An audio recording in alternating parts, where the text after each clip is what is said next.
Coming up next on the Witness the World podcast, the world of DeFi.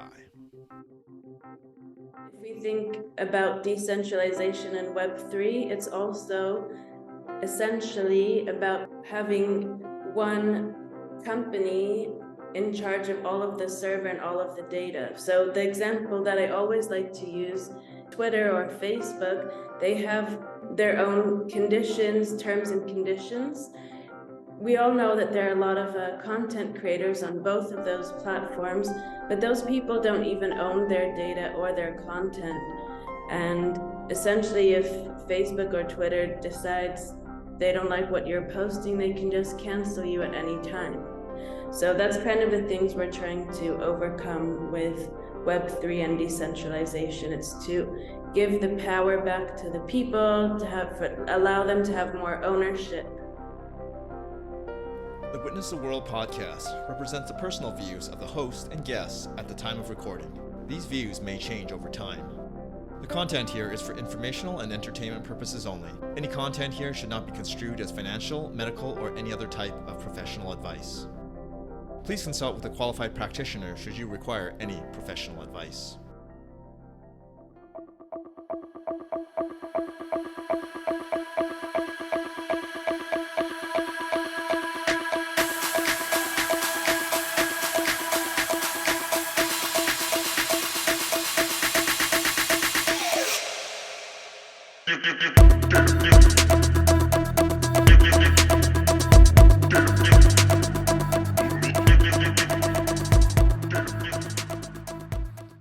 Good day, everyone. Welcome to episode 17 of the Witness the World podcast. My name is Ben Choi, and today we'll be heading to Switzerland. Our guest is a web designer, writer, and marketing specialist. She's also a podcaster and covers all things from the decentralized world of finance. Today, we'll learn about her journey and how she's on a mission to transform the way we do banking. We'll also explore how blockchain and other similar technologies can enhance and empower the lives of everyone around the world. Karen Shidlo, thanks for joining us today. Thanks for having me. It's really a great pleasure to be part of your wonderful podcast. Thank you. Great to have you here. So, Kieran, for the people that don't know, you also go by the name of Blockchain Babe in the online circles.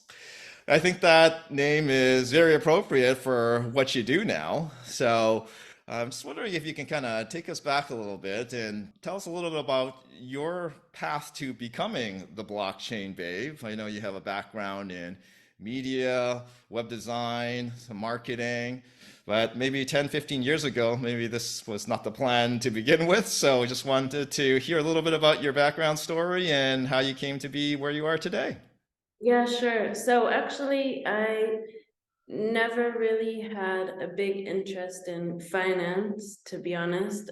I've always been a very creative person. So I think the way that I imagined my career was always through more creative things like design, whether that be like graphic design, or I worked in advertising agencies doing multimedia design. But eventually I became quite interested in social media as I saw it start to really evolve. There was a certain point when Facebook was huge and everyone started doing experimenting with Facebook advertising and then all of this content creation and then Instagram. And because I am creative, I also love writing and reading. So I became more interested in how a brand tells the entire story and not just to work on like one graphic and pass it on. I wanted to be more involved. So I went back to study digital marketing, and I was looking for an opportunity, and I found Fiat 24. And previously, like, as I said, I didn't necessarily have a previous interest in finance or crypto or blockchain, but as soon as I started learning about it, I became really hooked. And over the past now over a year, I have become, as you said, the blockchain babe, and I'm really involved not just for what I do at Fiat 24, but also in general to create content in the Web3 space at large, because I'm very excited about the technologies. I think more and more people should learn more about decentralization. I think it can really be a really wonderful solution to the web that we know and experience now, because there are a lot of issues, but I'm sure we'll get into that later. Thanks for that background, Kieran. So yeah, let's dive into that. So I think it was probably a good idea for us to kind of start off with, maybe having you help us understand a little bit about the differences between, the DeFi or decentralized world of finance, that world versus the traditional world of finance or the more centralized world of finance. Maybe you could tell us like on a high level, like what are the key differences between the two? Well, I think first of all, if you've been watching the news even over the past year, you will have read that there have been quite a lot of banking scandals, collapses, and bankruptcies. But regardless, since 2008, there's been more and more mistrust in banking and traditional finance. And I think people maybe are starting to become a little bit more aware that where we keep our money is not necessarily so secure. So all our lives we've been used to just, I mean, it's by default, you have money and you open a bank account. But decentralization, I think it will inevitably coexist with traditional finance. I don't think there will be a world where overtakes banking or traditional finance. They will work together. But essentially, DeFi or decentralized finance gives people a chance to circumvent the intermediary or this middleman, which is currently the bank. So essentially, because all of the data and the ledger is on the blockchain, there is no one centralized party who is controlling it. And if we think about decentralization in Web3, it's also having one company in charge of all of the server and all of the data. So the example that I always like to use is Twitter or Facebook. They have their own conditions, terms and conditions. We all know that there are a lot of content creators on both of those platforms, but those people don't even own their data or their content. And essentially, if Facebook or Twitter decides they don't like what you're posting, they can just cancel you at any time. So that's kind of the things we're trying to overcome with Web3 and decentralization. It's to give the power back to the people, allow them to have more ownership. Yeah. Yeah, I like that. Give power back to the people. That's a good theme there. So, I think one of the points you mentioned there is trust, and like you alluded to, the trust in the banking system. It's not quite what it used to be, given what's happening around the world. And I'm going to ask you a little bit more about that shortly. But broadly speaking, like how do we get to a point where we do trust, let's say, the decentralized world of finance a little bit more? Because right now it's very new. And when you have something that's new, people, are a little afraid because they haven't seen it before, they don't understand how it works, and they feel more comfortable, with the status quo, which is the centralized world of finance. So, how are we going to get to that point for greater adoption to the DeFi world? Does it come down to maybe more regulation, or perhaps people just have to take it upon themselves to learn this a little more? Just wondering what are your general thoughts on how we kind of get to that trust point that to bring it up a little bit higher. Well, I think you raised some good points. I think it will be a combination of things. So first of all, I think people are inherently, the general population are inherently a little bit afraid of crypto at the moment, because first of all, just reading the news, I mean, there are a lot of also scandals and scams and hacks that maybe deters people from, I don't know, like seeing it really as a viable alternative. But the other problem is that I've seen is that it's not the easiest technology to understand or use at the moment. So I think that once we start to see like crypto wallets or other decentralized applications that mimic the Web 2 or the current applications that we currently have, that will help a little, because if we can hide the technology, behind, and you just open an app and it all looks quite familiar, that would also help. And finally, yes, I think regulation is 100% necessary. I think there are a lot of wonderful projects who are working really hard to build great services that can benefit people all over the world. And for us who are building these great services and working hard, we would actually welcome regulation, because it means we can do our job and be able to onboard people, because we can build that trust that's missing. So yeah, overall, I would say education and making it more user-friendly, and of course, regulation will help. Thanks for that overview, Karen. So it sounds to me that from your perspective that, the centralized world of finance and the decentralized world of finance, it's not a us versus them mentality. It's more of a collaboration and partnership, and that's kind of the way we should kind of look at it. And I guess with regulation, maybe we just kind of work together to find a solution that, meets the needs of everybody, I guess, around the world. And part of that solution is building the building blocks, the foundation of the DeFi world. And we were talking about blockchain, and not everyone knows too much about blockchain and the technology behind it. So I think it would be a good time now to maybe if you can just share a little bit about how blockchain works and why that system is, more trusted for some people, and how that could help us, build a stronger financial system. So essentially, blockchain is, if we put it in simple terms, is essentially just a distributed database that maintains a continuously growing list of ordered records, which we call blocks, which is why it's called blockchain.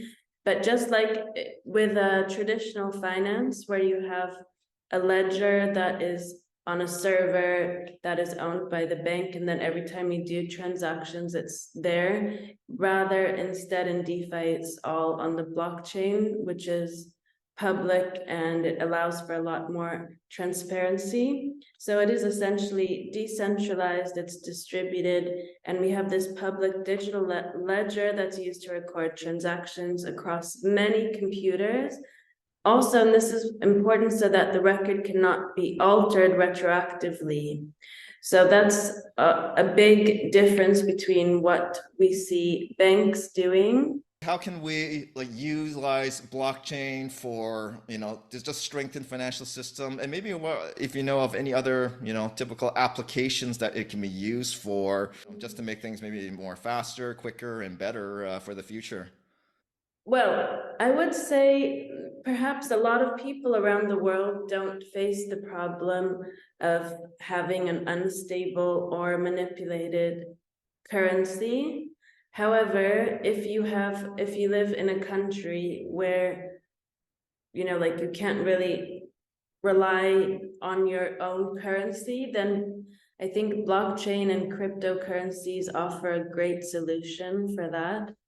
Also, if you're trying to send money from one part of the world to the other, for example, nowadays, if I use TransferWise to send money to a freelancer in Vietnam, it can take up to 5 business days till he gets it. If I don't have that much time to wait, blockchain is perfect, because it's really, the transaction settlement time is so fast because it doesn't require verification by a central authority.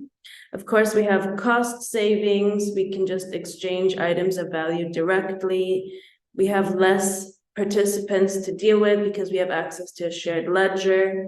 And also for security, blockchain is pretty good because it can help to protect against tampering, fraud, cybercrime. I think in DeFi specifically, it has a very strong use case, but I can also imagine in terms of healthcare, or there are many other industries that could really benefit from the blockchain. So I thought we would just do a little quick section now about just kind of cover fact or fiction in terms of the DeFi world. There's a lot of different information out there on the internet and different talking points out there depending on what kind of media source you go to. And I thought we would kind of pick your brain a little bit on a few topics that are commonly asked about in this world. And yeah, we'd just be curious to get your take on it. So I have a few topics here I'd like to go over. So you ready to go? Yeah, Oh, ready. okay, perfect. So, first one I got here, fact or fiction? Bitcoin and other cryptocurrencies are only used for illicit activity. That is definitely not true. I think even though people can use it for those purposes, I think now as the crypto community is growing, I think we can all start to kind of see that people are treating crypto as another investment, as an asset. They hold it. And also, maybe we'll talk about this later, but also cryptocurrencies can help solve a lot of problems around the world. So I would say it's not true, even though there are still a lot of illicit activities. I think these numbers have dropped as of late.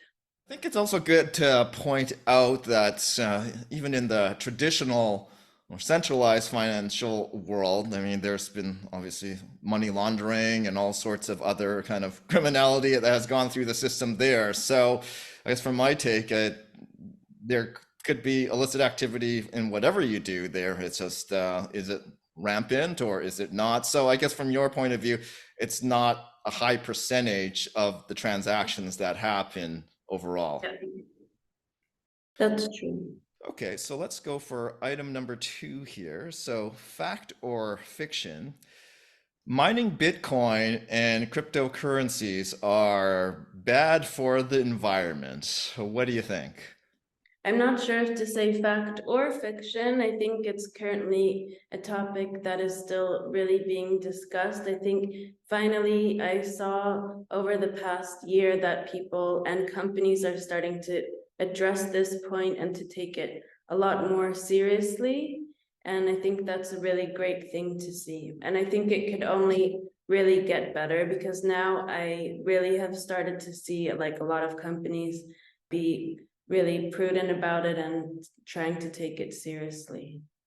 I think one point that gets missed is the people that want to, you know, look at, the decentralized world of finance and say like the energy consumption. I don't think there's been a really good independent, third party kind of study to say in the centralized world, if you add up all the energy usage from all the banks, the servers, and all the different aspects of the banking, world and what they need.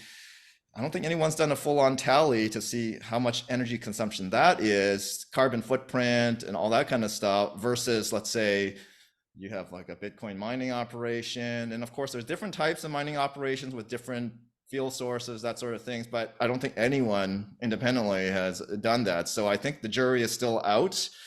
And I have noted that there are a lot of uh, Bitcoin mining places that use renewables and they try to shift towards that. And so I think the conversation is ongoing in my mind, and I think we still need to know more. So yeah, thanks for your take there. And so we'll go to the third item here. So fact or fiction, Bitcoin and cryptocurrencies, they aren't real money. What do you say? Well, I would say that's probably a fact. I mean, money as we know it is in the form of paper and coins, and they're tangible. Some people do refer to crypto as the magic internet money.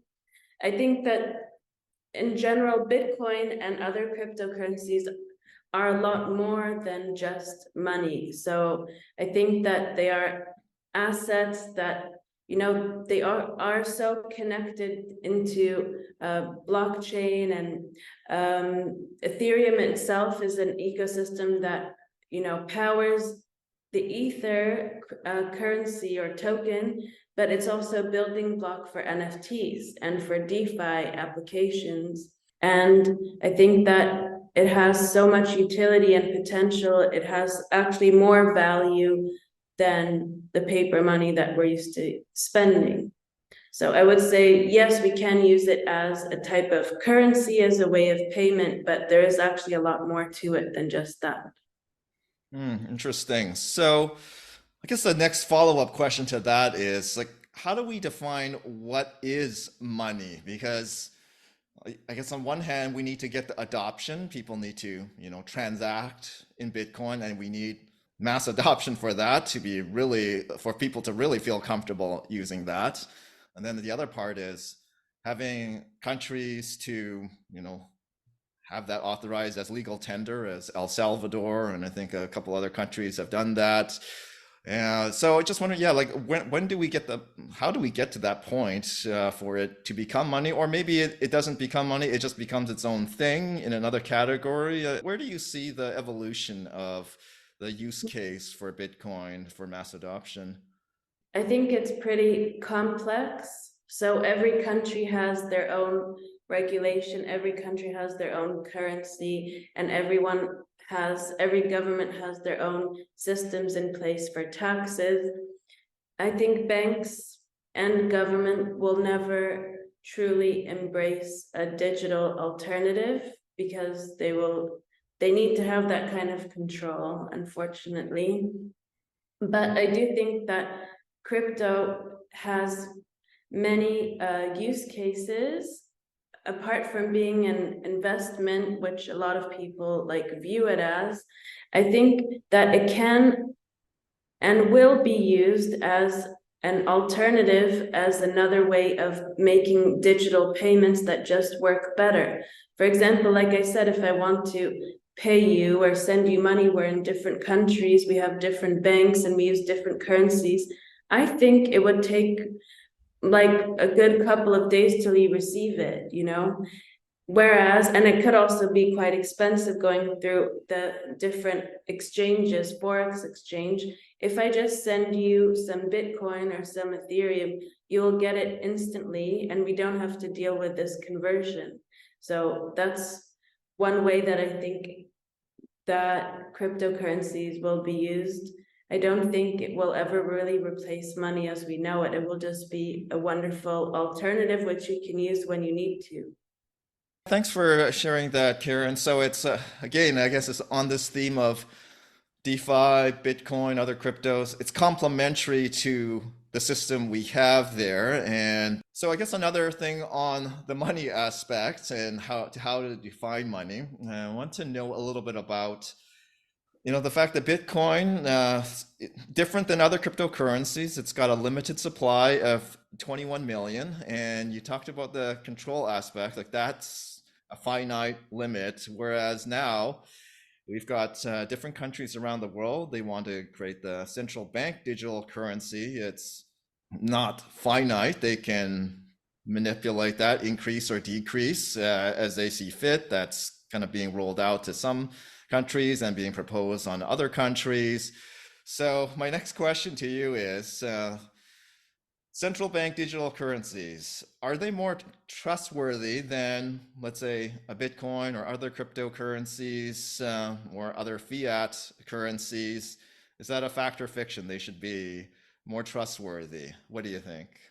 Well, I'm not sure if they would really be more trustworthy, seeing as I think that there will be a lot of governments or banks that will try to take over CBDCs and issue them. So, I think on one hand, there are some advantages to CBDCs. On the other hand, if we're talking about giving people more ownership or control, or stepping away a bit from traditional finance or centralized institutions, then I'm not sure that they could really provide as much as other cryptocurrencies can, because it's backed by a government and controlled by a central bank. So, as you said, it's also not unlimited. So, in that case, I see. Okay. And just to follow up on the trust aspect here. So you were mentioning earlier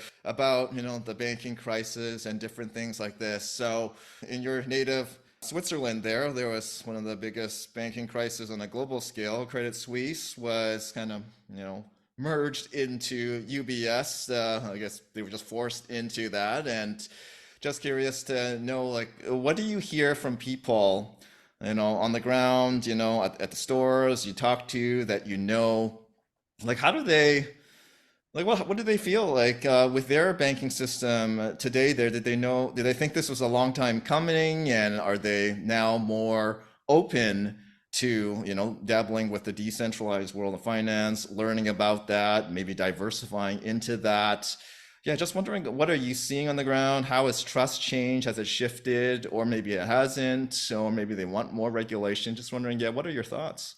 So one thing that is really positive about Switzerland is I think they've always had quite a progressive viewpoint on banking and privacy, and this also is true with cryptocurrency regulation. After Silvergate, I think and Signature Bank and Silicon Valley, we saw a lot of companies from around the world flocking to Switzerland. We do have a lot of crypto-friendly banks. In general, here there is a very open attitude towards digital money. We have Lugano, I think it is, that accepts Bitcoin as a legal tender, as a currency. And Switzerland itself would really like to be known as the crypto nation.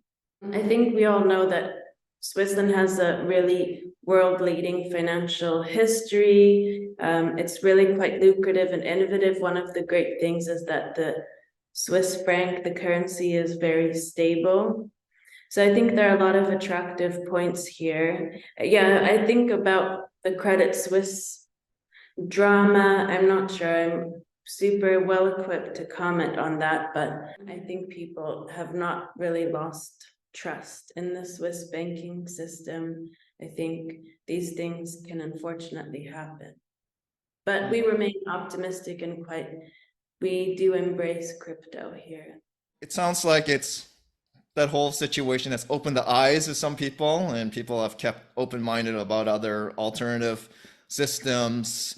So, okay, all right. Oh, that's good to hear. So, on one last point about like the trust and how people are learning about DeFi, because one thing through my journey on learning about this different world is, just trying to find the information from good trusted sources about, again, what is a fact, what is fiction. We try to go through a few of these, and yeah, so finding trusted sources in the media, and now you're doing online writing, and I'm sure that you've kind of have a few go-to places to find good information to kind of reference on. So just wondering, like, how do you go defining what's a trusted media source when you're learning about, DeFi or anything in general? Because a lot of the different media sources out there, I mean, depending on, what their motivations are, there may be a financial interest involved. And so just wondering, yeah, like, how do you go about, like, kind of taking a look at the sources, the independent sources, legacy sources, and deciding, what's a good trusted source and what to kind of follow so you can kind of inform yourself better. Well, I think it depends if you're trying to read the news or if you're just trying to learn about blockchain in general or cryptocurrencies. I think there are some very reputable publications and sources. For example, Decrypt is one of my personal favorites, and they have an app so that you don't have to be at your computer, you can read it anywhere. I think what makes for a good and reliable source is really like to dig a little deeper and try to see like who the writers are, the content and the followers, who's like reading it. And of course, you always have to take everything with a pinch of salt, especially when you have sponsored articles that are pretending to be like organic news stories, but they're just paid promotional pieces. But I think, you know, the more you read, you will really start to learn which ones are trustworthy and which ones are not. So I would say Cointelegraph is another good one. Decrypt is also good. Thanks for sharing that, Karen. So, as we kind of move forward, every day is a new day in the crypto world, so many changes. Just wondering, what do you see happening, let's say, in the next couple years for the decentralized world of finance? Like, what would you say is like the biggest thing to look forward to and perhaps see, maybe integrated? Do you see more? Countries adopting Bitcoin as legal tender or other cryptocurrencies. And just wondering, yeah, what do you think are like the next biggest couple of things going to be happening in the near term? Without getting too technical, I think that there will be some great changes to crypto wallets. So it's called account abstraction, and that will allow people to have their own crypto wallets without a lot of the burdens that currently come with having one. For example, for now you have this 12 seed phrase, and you have to basically write down and store this. It's like the access key to your crypto wallet where you keep your funds. Of course, there are also hardware wallets, but still, I think when you're dealing with self-custody and you are essentially like your own bank, you are responsible. When you have a MetaMask wallet, for example, if you lose the password or you can't recover your wallet, there's no one to ask. It's your responsibility. So with this new technology with account abstraction, I think we'll be able to create wallets which are smart contract wallets, which means we will be able to give people a lot of different ways in which to access those wallets, and that will certainly help a lot. And otherwise, I am excited to see other countries in the world start to accept these digital assets and tokens and cryptocurrencies. Also, apart from Bitcoin, there are other really good ones. Yeah, I would be excited to see that happening more, to accept them as legal tender. But I think that the payment applications really need to keep up with that, because for now it can be a little bit cumbersome to spend your crypto. But those are like the two main things I think that we really need in order to push forward and have made more adoption. Thanks for giving us a bit of a glimpse of the future, Karen. So we've covered a lot of interesting topics here as part of the DeFi world, and as we kind of wind down this podcast, I always ask my guests a two-parter question to wrap things up. So here goes. What are you most grateful for, and what are you most looking forward to in the future? So I'm most grateful for having good health and to be surrounded by good people, because those are two things that money can't buy and that you can't always fix. And what I'm most looking forward to is an opportunity for everyone to be able to experience, and to have an equal opportunity essentially for payments, and to be able to enjoy a stable currency and to not experience some of the issues that they do, like inflation or unstable currencies. That would be the best thing. Thanks, Karen. That's great. So those are some great words to leave us off with. And if people want to know more about you, where can they find you? LinkedIn would be best, and I'm also on Twitter, so you can find me as Blockchain Babe. Thanks, Karen. Thanks for sharing, and we'll be sure to add those details to our show notes. So that's a wrap for episode 17. Thanks for joining us, and namaste, everyone.